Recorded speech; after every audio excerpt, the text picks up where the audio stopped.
speak to you today, trusting and believing in one living God, Father, Son and Holy Spirit. In this week's epistle, James speaks against today's enthusiasm for spontaneous outbursts of passion. Instead, he challenges Christians, especially leaders, to express themselves carefully, as befits those made in the image of God. It would be easy to assume that these verses simply warn us against talking too much, perhaps especially against gossiping. While James discourages both excessive talking and passing along rumours, these aren't the central issues in this passage. James makes it clear that he thinks we ought to talk carefully, since everyone makes mistakes. Though that is obviously true, communication amplifies the effects of these slip-ups.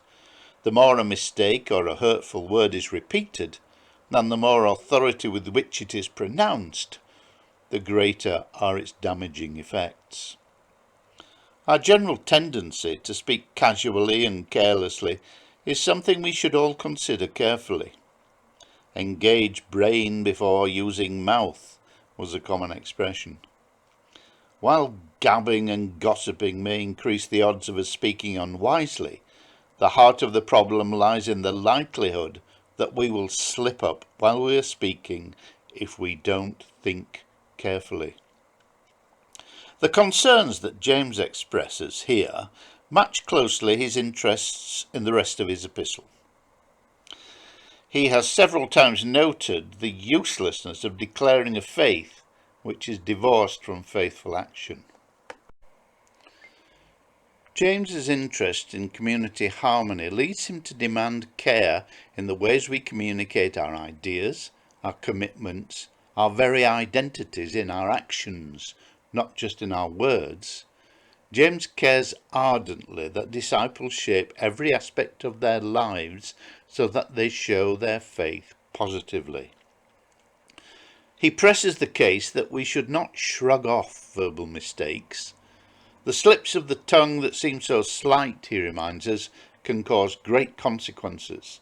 Small things have disproportionately great implications. A small bridle directs the large, strong horse. A small rudder steers a great ship. A small flame can start a vast forest fire, as we know in recent times. A couple of positive things he lists, followed by a dire warning. One should no more take spoken errors lightly than one should play with matches on moorland. James insists that the ideal of discipleship extends even to self-control with regard to casual speech, and that goes double for leaders in church. We're also looking at what people say in the Mark passage, as Jesus asks his disciples what people think of him.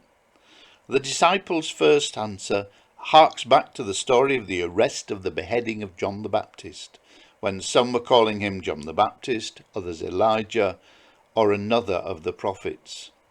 When Peter responds to Jesus' question with a right answer, that Jesus is the Messiah, we might breathe a sigh of relief.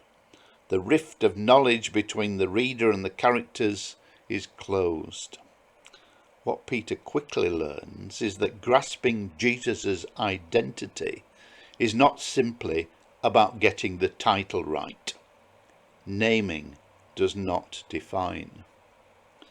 Mark's message is similar to James's in that, and especially when we are talking about Jesus, we must be careful how we express ourselves.